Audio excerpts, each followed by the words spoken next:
Ku datang padamu, ku persembahkan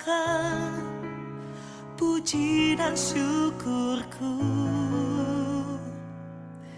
Ku rindu selalu di dekatmu, dalam hadiratmu untuk menyembahmu.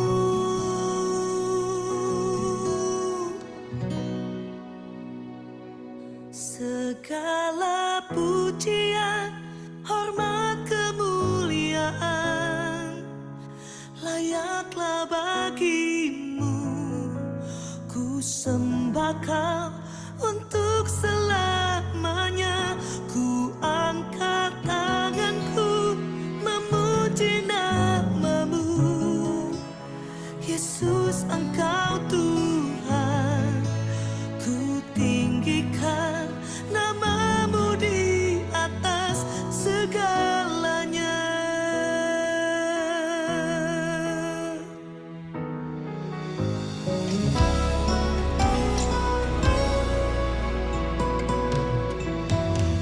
Tuhan, ku datang padamu, ku persembahkan puji dan syukurku. Ku rindu selalu di dekatmu, dalam hadiratmu untuk menyembahmu. Segala pujian, hormat, kemuliaan layaklah bagimu. Ku sembahkan untuk selamanya. Ku angkat tanganku memuji nama-Mu. Yesus, Engkau Tuhan. Ku tinggikan nama-Mu di atas segalanya. Nama-Mu di atas segalanya. Firman Tuhan berkata, sebab segala sesuatu adalah dari Dia, oleh Dia, kepada Dia. Segala kemuliaan hanya bagi Dia.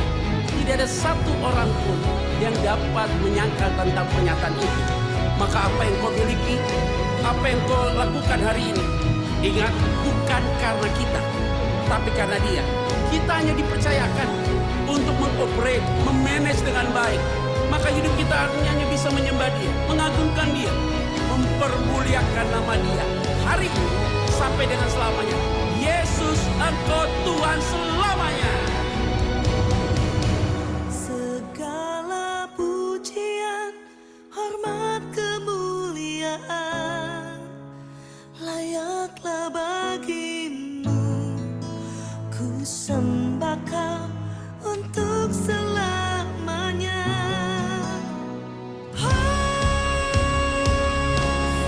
Segala pujian, hormat, kemuliaan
Shalom, selamat pagi saudara yang diberkati oleh Tuhan Yesus Kristus. Jumpa lagi bersama dengan kami Gracia Hope Compassion Channel.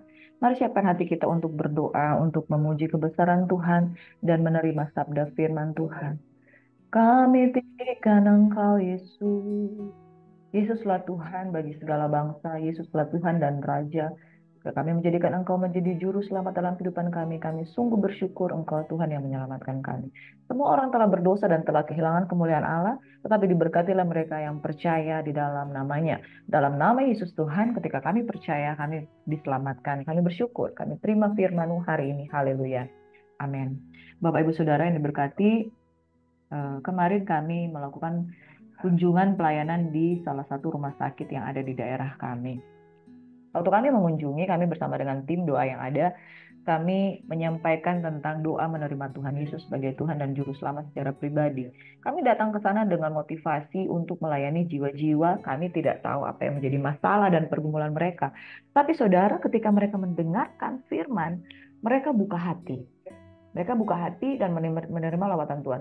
Lalu kemudian kami bergerak ke tempat tidur masing-masing. Di satu ruangan itu ada sekitar 2, 4, 6, 7 orang yang sakit dan ada juga orang yang menjaga pasien.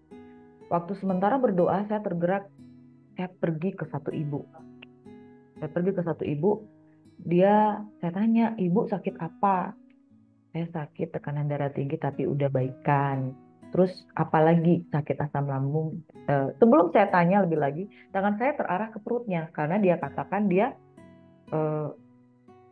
tekanan darahnya naik tapi sudah turun. Tapi tergerak tangan saya ke perut dia.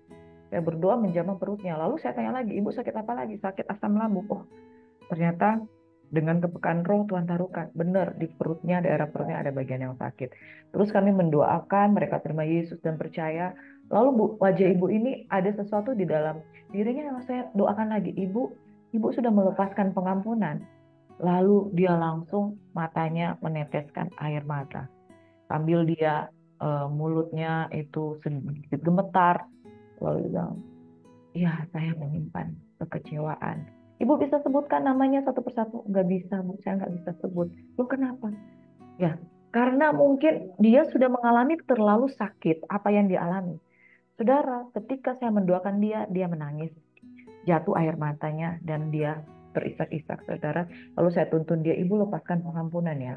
Di dalam doa Bapa kami, di dalam Matius 6 dikatakan, dikuduskanlah Bapa di surga, datanglah kerajaanmu, dikuduskanlah namamu, jadilah kehendakmu di bumi seperti di surga. Ampunilah kesalahan kami seperti kami mengampuni orang yang bersalah kepada kami. Saya bilang, firman Tuhan katakan kalau ibu mengampuni, maka Tuhan di surga juga mengampuni. Tapi kalau ibu tidak mengampuni, Bapa di surga itu juga tidak mengampuni.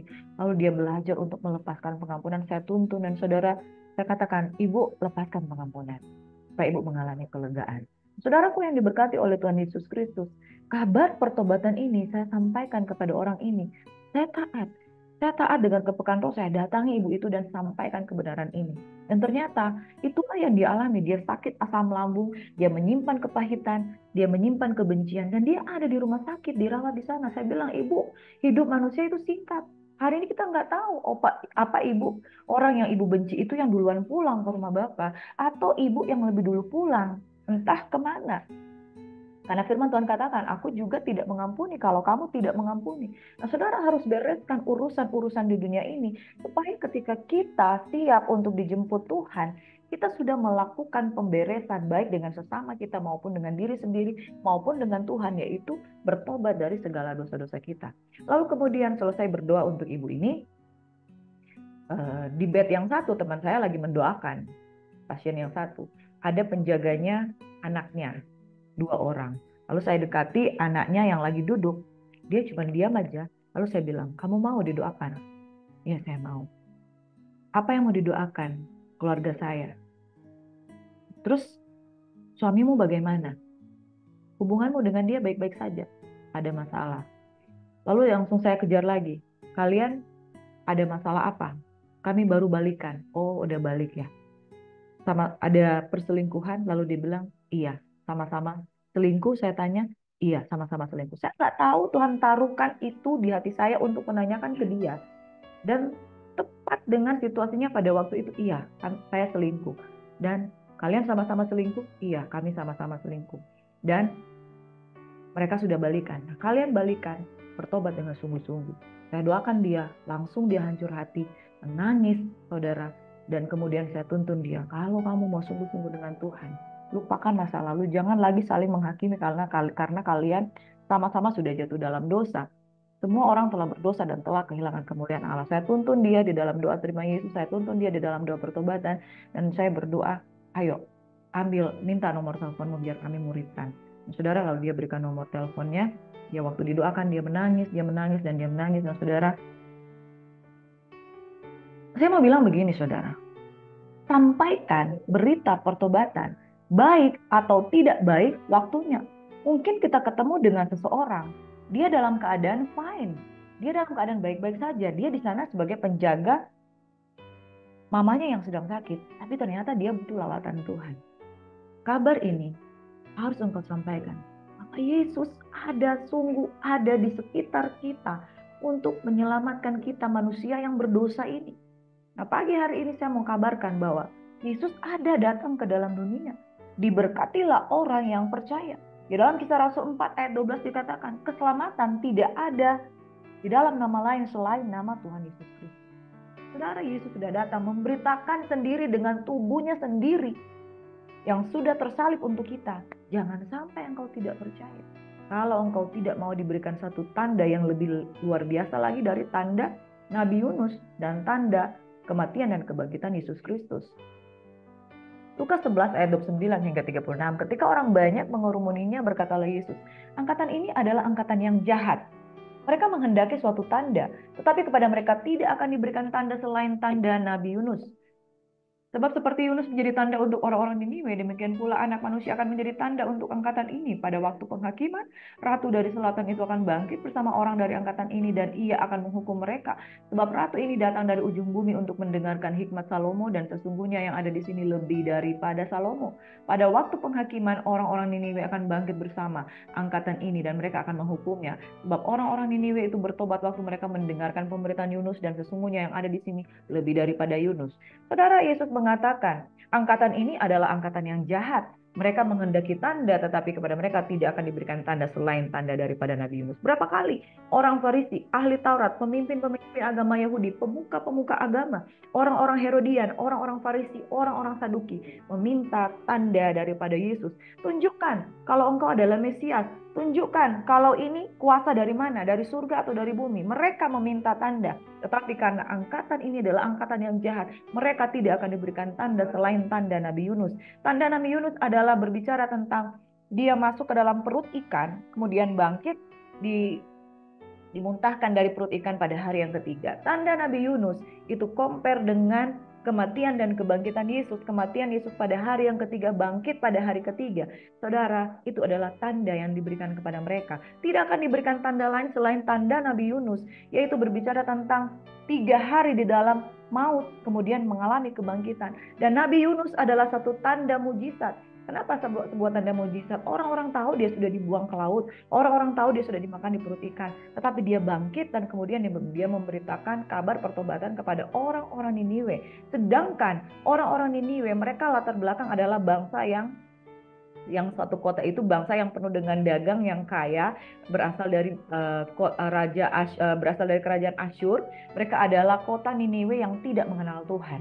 Tetapi ketika kabar pertobatan melalui Nabi Yunus disampaikan kepada mereka, raja, mulai dari raja-raja, penduduk hingga hewan ternak, disuruh untuk berkabung dan bertobat. Mereka taat dan mendengarkan berita pertobatan itu, dan mereka sungguh-sungguh bertobat. Itu sebabnya Niniwe tidak jadi langgangkan oleh Bapa Yahweh.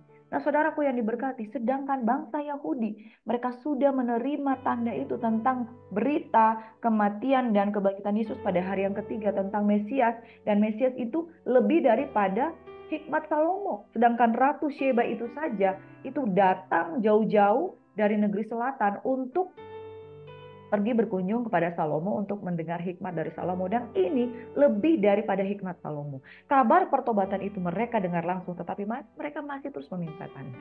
Saudaraku yang diberkati, Kerajaan Allah bukan soal makanan dan minum, tetapi kebenaran dan damai sejahtera yang dikerjakan oleh Roh Kudus. Kerajaan Allah adalah berita tentang keselamatan. Kerajaan Allah adalah berita tentang bagaimana Yesus ada di tengah-tengah dunia ini untuk menyelamatkan sebanyak-banyaknya orang yang terhilang. Dan tujuannya adalah pertobatan. Itu sebabnya kedatangan Tuhan menjadi berarti jika ditandai dengan satu pertobatan yang sejati. Tuhan merindukan pertobatan yang sejati di dalam kehidupan kita. Amin.